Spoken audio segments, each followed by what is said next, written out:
الواحدة اللي أنا بحبها في المدرسة جنى. جنى مين دي؟ جنى صاحبتي. بتحب جنى؟ أيوة. ماشي. أيوة. عاملة ازاي جنى دي؟ جنى جامدة. جنى جامدة؟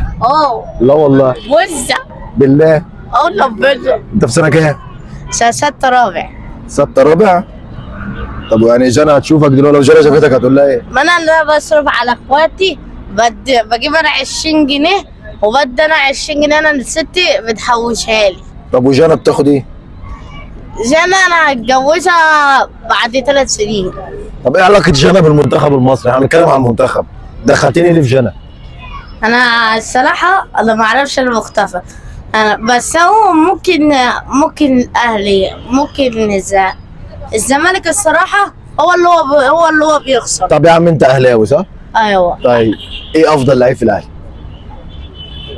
هو فرق واحد، عمال أقول لك أنا على كل اللاعبين، هو امبابي. مش انت اهلاوي، ايه علاقة امبابي بالاهلي؟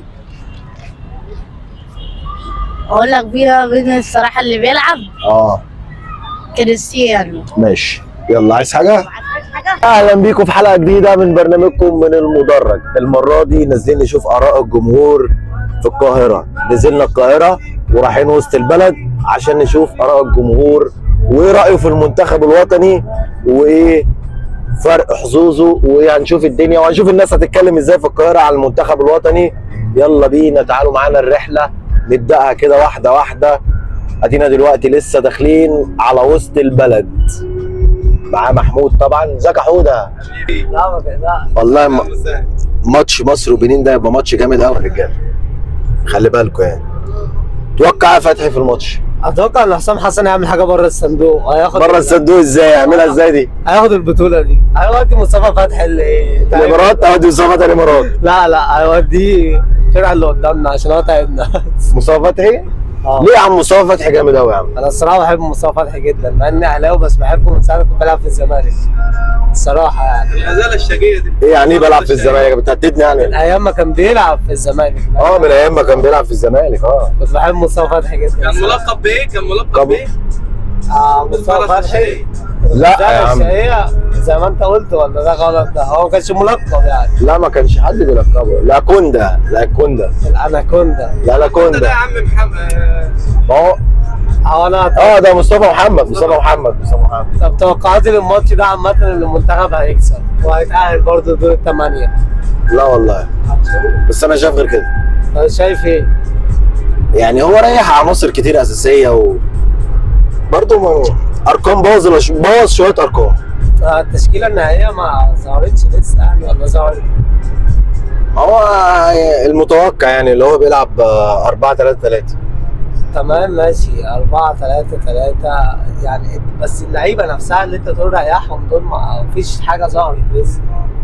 بس انا يعني عندي ثقة يعني ان هو هيعمل حاجة الماتش الجاي ده وهيتأهل. بقول لك يا فتحي، احنا لو نازلين القاهره وكله هيقول لي انا عندي ثقه، يبقى انا مش نازل مصور حاجه، هاخد بعض وامشي. بص انا لو مش عندي ثقه كانت مصر خرجت من ال3 ماتشات اللي فاتت دول، كانت خسرت. اما الحمد لله زي ما انت شفت كده هي الماتشات ما كانتش قويه. رجاله انا عندي عقده من الدور ال 16 خالص.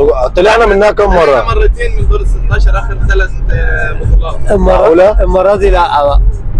المره دي هو عايز يعمل حاجه، بس احنا نسيت حسام حسن شويه يعني، نسانده شويه وعايز يعمل حاجه كده لمصر. نسانده اكتر من كده، ده الاعلام كله معاه والدنيا كلها بتتكلم معاه وكله بيتكلم كويس عليه وكله عايز احنا عايزين دي بطوله كن فيكون يعني. ماشي، احنا نديله بقى الثقه دي. بطوله يعني اكون او لا اكون. لا نديله الثقه دي في البطوله دي عشان نعمل حاجه في كاس العالم. هو لو خد ثقه كويسه البطوله دي هيكمل كويس.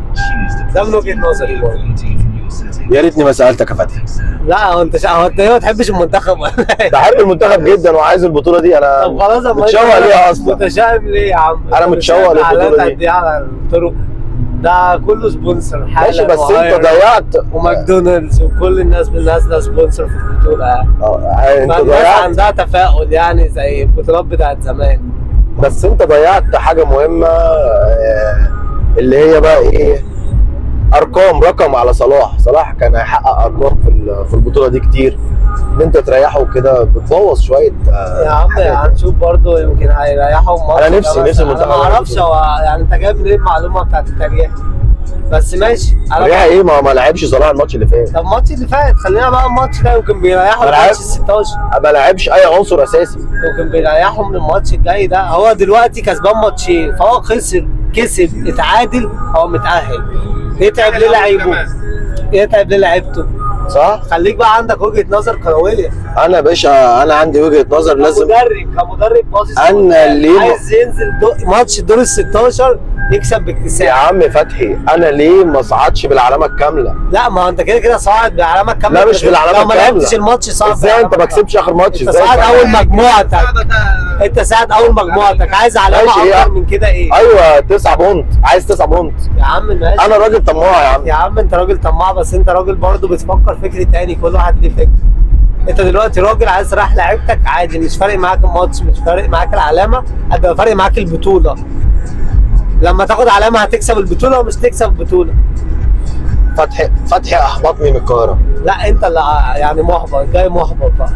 لا انا مش جاي محبط، انا عايز اكسب والله. طب ما احنا بس انا بقلق قوي من دور ال 16.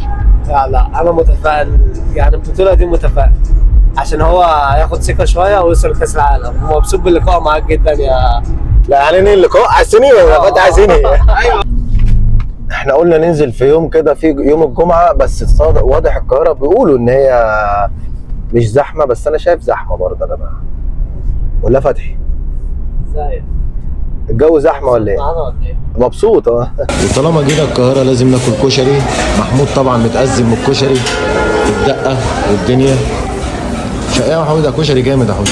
لا لسه ما جربناهوش. الكشري جالك يا حوده؟ الراجل ما تاخرش بالكشري ازاي شايف؟ ايه رايك في اداء المنتخب؟ يعني بالتوفيق ان شاء الله، وان شاء الله يعمل اداء كويس في الدور 16 ان شاء الله. كلمه حلوه كده للمنتخب واللعيبه. يعني بالتوفيق هم رجاله وقدها يعني ان شاء الله. والله اداء المنتخب كان حلو، وحتى الماتش اللي فات حتى رغم ان احنا تعادلنا، بس اللعيبه اللي هي ما بتلعبش دي خدت فرصه وكده، يعني الدنيا تمام ان شاء الله. تفتكر التشكيل الاحتياطي كان مؤثر على التشكيل الاساسي للمنتخب؟ التشكيل الاحتياطي كان مؤثر على اداء المنتخب، يعني اللعيبه الاساسيه ما لعبتش اثرت على اداء المنتخب او عدت عليه بالسلب؟ اكيد طبعا. ولا مثلا دي تجربه حلوه ان احنا شفنا لعيبه واستفدنا منها؟ لا هو دي استفاده لينا واستفاده للعيبه، ومع الفتره اللي جايه دي هتبص تلاقي لعيب دخل الكلام دوت. اللعيبه اللي نزلت دي اكيد لازم تاخد الثقه، لان لازم نريح، لان احنا داخلين على ماتش صعبه وكده. ان شاء الله لما نعدي الماتش الجاي هنخش على. رايك كيف في حظوظ المنتخب في الدور ال 16؟ ماتش بنين ماتش مهم جدا يعني. لا ان شاء الله بنين فريق حلو وبيلعب كرة حلوه على فكره، بس المنتخب هيعاني معاه، بس هنكسبه ان شاء الله. تفتكر ايه التشكيل الامثل يعني المنتخب، او كابتن حسام هيتعامل ازاي مع الماتش ده؟ واكيد يعني احنا في اللي قدام كده كده ما نقدرش نختلف عليهم، صلاح ومثلا عندك مرموش وتريزيجيه والكلام ده، بس العناصر اللي قدام حلوه. النص اللي مش عاجبني شويه، النص يعني مروان وحمدي فتحي برضو مش اللي هم يعني نص الملعب. شايف ان نص الملعب منتخب فيه مشكله مثلا؟ أيوة او فيه اخطاء لازم يصلحها كابتن حسام حسن قبل ايوه طبعا اكيد، بس هو ما فيش اصلا بديل ليهم، ما فيش بديل ليهم دلوقتي. دي حقيقه ما فيش بديل. وكده كده في خط الظهر احنا عارفين يعني ياسر بيورط واللعيبه، وربنا يسترها ان شاء الله، يعني ان شاء الله خير. كلمه اخيره للمنتخب طيب؟ ان شاء الله ناخد البطوله باذن الله عشان صلاح. مرموش. طب وصلاح يا عم؟ ده صلاح عالمي يا عم. طبعا صلاح. هتزعل صلاح؟ هتزعل ابو بكر مننا كده؟ صلاح ده اساسي، ده عالمي يعني. طب تفتكر الادوار الجايه للمنتخب، هل مثلا كابتن حسام هيبقى عنده مشكله فيها، ولا المنتخب محضر كويس فيها من وجهه نظرك طالما اتفرجت على الماتشات اللي فاتت؟ لا المنتخب ان شاء الله محضر كويس جدا. بقاله فتره واقع يعني، وربنا يقويه يعني. بس هو شم نفسه اليومين دول وبقى حلو يعني. المنتخب بقى فيه كوره حلوه وبقى فيه نديه ايوه الجيل الجديد كويس صح؟ في تطور. الف مبروك صعود منتخب السودان. الله يبارك فيك يا معلم. ايه رايك في اداء المنتخب السوداني؟ والله الاداء كان في الاول كده كان حلو، بس في الاخر الناس دي مش جايبه، ما عملتش الواجب معانا الصراحه. ليه كده؟ والله ما اعرفش، بس هم يا عم ربنا ينصرهم ان شاء الله يا رب. طب متابع المنتخب المصري؟ شويه كده بس مش كتير. طب يعني اتفرجت على ماتش انجولا؟ اتفرجت والله بس على لقطات. طب ايه رايك في اداء المنتخب؟ لا هو المنتخب جامد، ومحمد صلاح يا عم والله عمل كل اللي عنده الصراحه. بس صلاح، تفتكر صلاح لما هو كان دكه الماتش اللي فات هيأثر عليه في الماتشات الجايه، ولا هو لعيب كبير لا. ما بيأثرش بالحاجات دي؟ لا مش هيأثر عليه والله، احنا بنحب محمد صلاح ده وبنشجعه على فكره. السودانيين كلهم بيعرفوه والعالم كله يعرفوه عامه كده، بس هو ان شاء الله هيتقدم اكتر وهينتج اكتر ان شاء الله. طب وعمر مرموش؟ يا عمر مرموش ده ان شاء الله هيطلعكم التوب فوق ان شاء الله. انت بتتفرج عليه؟ اه يا عم. ربنا يوفقهم في مباراة بنين، ان شاء الله يصعدوا باذن الله. هو مش هيأثر هو على كده يعني اللي على الدكه زي اللي في الملعب ده، بالعكس يعني انت لما حسام حسن لما نزل اللي على الدكه كنت ظاهر وبقت ماسك الكوره وبقت بتلعب واللعيبه كلها ايجابيه على الجول. عن الاول الجزمطوشه الاولين مش هو ده منتخب مصر، يعني احنا دلوقتي صعدنا برضه الدور ال 16 بس مش هو ده اللعب اللي احنا عارفين منتخب مصر. يعني المنتخبات كلها كانت بتترعب مننا الاول، دلوقتي بقى كله يعني بالنسبه له مصر دي منتخب عادي. مش هو ده اصلا المنتخب اللي احنا مولفين عليه، مش هي دي الكوره، مش هي دي اللعيبه اللي عندنا اللي احنا مستنيين منها اداء اكتر من كده بكتير طبعا. بس هو لحد دلوقتي برضه الحمد لله ان احنا برضه صعدنا واللي جاي احسن باذن الله برضه. تتوقع هنعمل ايه في الدور ال 16؟ المباراه مهمه مع بنين. هو باذن الله ان شاء الله يعني بدون مقاطعه مكسب لمنتخب مصر، بس الشعب المصري كله يعني منتظر اداء احسن بكتير من اللي احنا شفناه في البطوله. تقدر تحط لي التشكيل اللي ممكن متوقع اللي يبدا بيه المنتخب؟